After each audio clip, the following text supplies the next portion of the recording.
मांग थी कि ड्राइवरों पे कार्रवाई की जा रही, बड़े लोगों को बचाया जा रहा है, क्या कहानी है? बिल्कुल, इसीलिए मैं आया था कि दोषी बचना नहीं चाहिए और जो निर्दोष है उस पर कार्रवाई होना नहीं चाहिए।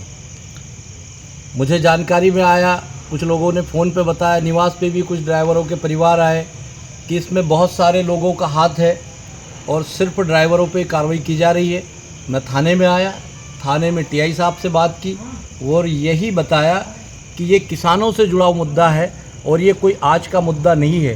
ये पिछले 15 दिन से 20 दिन से खंडवा विधायक जी 20 अगस्त को डीओमा ऑफिस गई थी, उस समय भी उनने की कहीं ना कहीं आशंका है कि ये खाद को लेकर हेराफेरी हो रही है। 28 तारीख को डीडीए को एक पत्र लिखा कि इसमें जानकारी में आया है कि कई सोसाइटियों में खाद नहीं पहुंचा है और खाद को लेकर जो किसानों में परेशानी और त्राही मची हुई है, इसके कारण कहीं ना कहीं हेराफेरी हो रही है। 2 तारीख को विधायक जी ने तत्काल बैठक रखी थी जिसमें डीएमओ, जिसमें जिला सहकारी बैंक के अधिकारी और हमारे डीडीए, इनकी बैठक विधायक जी ने रखी थी। विधायक जी भोपाल थे, उस बैठक में मैं पहुंचा था। वहां भी ये विषय आया कि खाद को लेकर ट्रांसपोर्टर हो या आपका डीएमओ कार्यालय हो या आपका जिला सहकारिता हो, कहीं ना कहीं गड़बड़ हो रही है।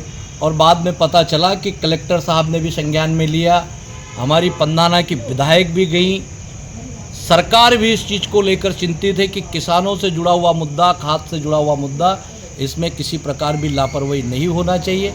मैंने यहाँ भी बताया कि दोषी बचना नहीं चाहिए, नीचे तक जांच होगी और इसमें जो भी लिप्त है वो कोई भी हो बख्शे नहीं जाएंगे, छोड़े नहीं जाएंगे। भैया पहले पूर्व में भी ऐसे कई मामले फाइल दब गई है लेकिन अभी तक कोई जांच नहीं होती। खलवा में भी आपने देखा कालाबाजारी लगातार हो रही है। ये मैं बोल रहा हूँ जिम्मेवारी के साथ विधायक जी के प्रतिनिधि के रूप में कि जांच में जिस स्तर तक जाना पड़े, पिछली फाइलें दबी होगी वो भी निकलेगी, छूटने वाले नहीं है।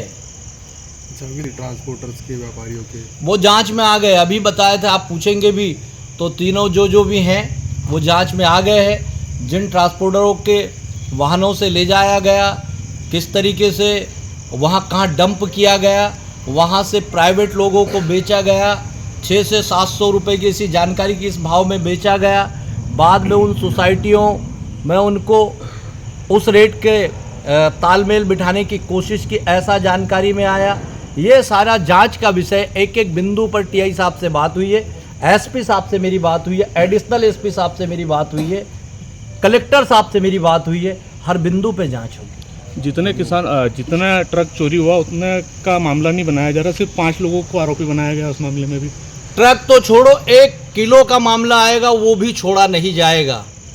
भारतीय जनता पार्टी की सरकार है, डॉक्टर मोहन यादव जी मुख्यमंत्री है और नरेंद्र मोदी जी देश के यशस्वी प्रधानमंत्री है। आप पिछले 10 साल में उठाकर देखेंगे तो किसान सम्मान निधि हो, यूरिया को कोटेड यूरिया बनाना, किसान की आय को 2 गुना करना, ये संकल्प है भारतीय जनता पार्टी की सरकार का, डॉक्टर मोहन यादव जी का, नरेंद्र मोदी जी का।